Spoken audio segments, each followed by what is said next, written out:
बिस्मिल्लाहिमिनश्शैतानिर्रजीम बिस्मिल्लाहिर्रहमानिर्रहीम अल्लाहुम्मा सल्लि अला सय्यदना व मौलाना मुहम्मदन व अला आलि मुहम्मद। नाज़रीन अस्सलाम वालेकुम। आज तारीख़ है 12 फरवरी 2024। मैं अपने YouTube channel Parwaz point of view के साथ हाज़िर खिदमत हूँ। मोहम्मद सलीम परवाज़, सीनियर सहाफ़ी। कौन कौन से सियासतदान मुस्ताफ़ी हुए, किस किस ने सियासत से तौबा कर ली।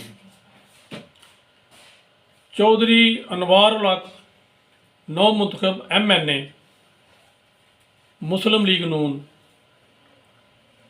NA-75 की प्रेस कॉन्फ्रेंस।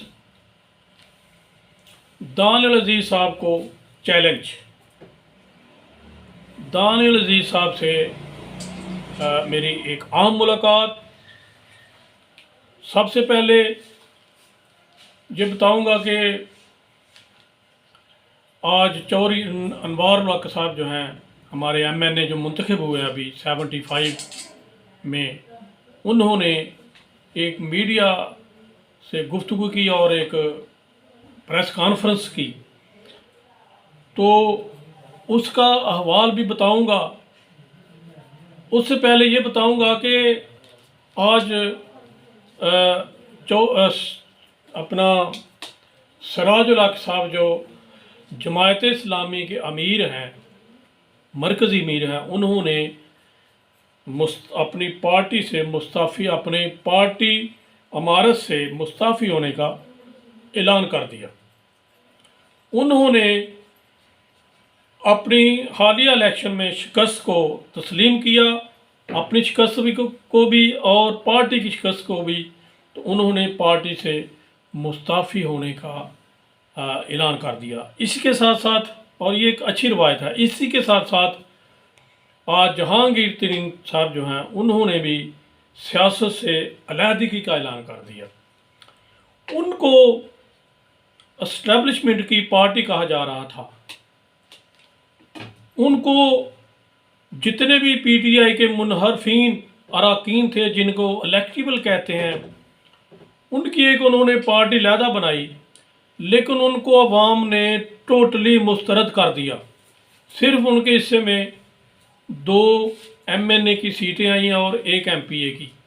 वो भी 2 MNA जो मुंतखब हुए हैं, उनमें से एक ओन चौधरी साहब की जो सीट है लाहौर से, वो चैलेंज है और उस पर पूरा मीडिया, पूरी आवाम गवाह है कि वो बिल्कुल हारी हुई सीट जो है वो उसको ओन चौधरी को दी गई है।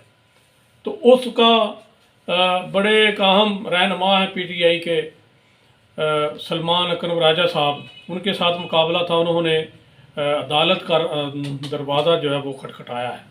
तो गालबन आम यही है कि अगर अदालत ने इंसाफ कर दिया तो शायद वो भी ओन चौधरी के से सीट छिन जाए।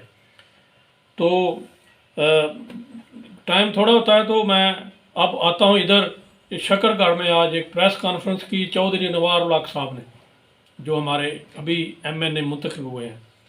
उन्होंने बहुत सी बातें की।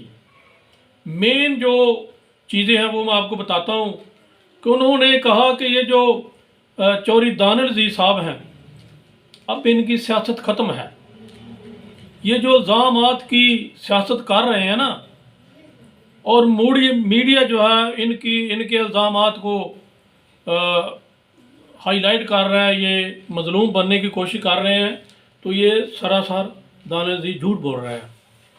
तो उन्होंने ये कहा कि ये जो इलेक्शन हुए, हम ये समझते थे कि शायद ये हमारा इलेक्शन में मुकाबला दानियल अजीज़ साहब से है, लेकिन अब ये जो इनकी दानियल अजीज़ की जो सियासत है, उस पर उन्होंने सवालात उठा रहे थे कि वो पुरानी सियासत इनकी अब ख़त्म हो गई।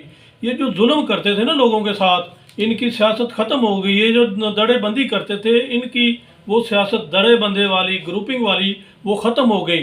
अब ये साबित हो गया कि अब जो पॉलिटिक्स होगी वो पार्टी पॉलिटिक्स होगी। तो हमारा मुकाबला पार्टियों का था, PTI का और नून लीग का। हम जीत गए, वो हार गए। तो उन्होंने ये कहा कि दानियल अजीज़ साहब को बजाय रोने धोने के, अपनी मजलूमियत जो है उसको, उसका रोने के, उनको अपनी शिकस्त मान लेनी चाहिए। उनको ये मान लेना चाहिए कि उनको पार्टी ने, मुस्लिम लीग नून ने टिकट नहीं दिया। शकरगढ़ क्योंकि मुस्लिम लीग नून का है, मुस्लिम लीग नून का गढ़ है, इसलिए दानियल अजीज़ साहब को पार्टी टिकट ना मिलने की वजह से उनको शिकस्त हुई है, तो उनको ये शिकस्त तस्लीम करनी होगी।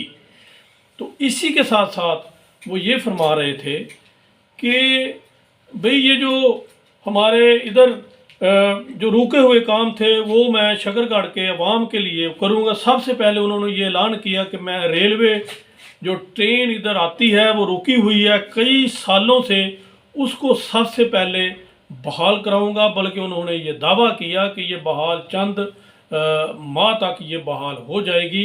इसी के साथ साथ उन्होंने ये कहा कि पासपोर्ट ऑफिस जो है वो इधर आएगा। ये दो काम उन्होंने कहा ये फ़ौरन मैं करूँगा। इसी के साथ साथ उन्होंने ये भी कहा कि मैं तरक्की और के जो काम हैं वो अवाम के साथ मिलकर इंशाअल्लाह शकरगढ़ में जो काम नहीं हो रहे थे वो मैं सारे इंशाअल्लाह करूँगा, ये उनका दावा था। इसी के साथ साथ वहाँ पर उनके बेटे मौजूद थे चौधरी हारिस साहब गालबन, उन्होंने एक चैलेंज किया दानियल अजीज़ साहब को। उन्होंने ये चैलेंज किया कि दानियल अजीज़ साहब जो हैं वो जो महंगाई का रोना रो रहे थे ना, महंगाई का, कि महंगाई जो है उसका ज़िम्मेदार अहसन इकबाल है या पिछली पीडीएम की जो गवर्नमेंट है वो है। तो उन्होंने चैलेंज किया दानियल अजीज़ साहब को, इस पॉइंट पे मुझसे मुनाजरा कर लें, मैं उनको पूरा साबित करके दूंगा कि उस महंगाई के ज़िम्मेदार अहसन इकबाल या वो गवर्नमेंट नहीं थी। तो उसके बाद आज ही मेरी एक आम मुलाकात चौधरी दानियल अजीज़ साहब से हुई और बड़े अहम इंकशाफात भी उन्होंने किए। ये मैं नेक्स्ट व्लॉग में जो उन्होंने कहा, जो उनके इंकशाफात थे वो मैं अगले व्लॉग में आपको दूंगा। तो आज के लिए इतना ही। बहुत शुक्रिया, मेरे चैनल को सब्सक्राइब कीजिएगा। बहुत शुक्रिया। अस्सलाम वालेकुम।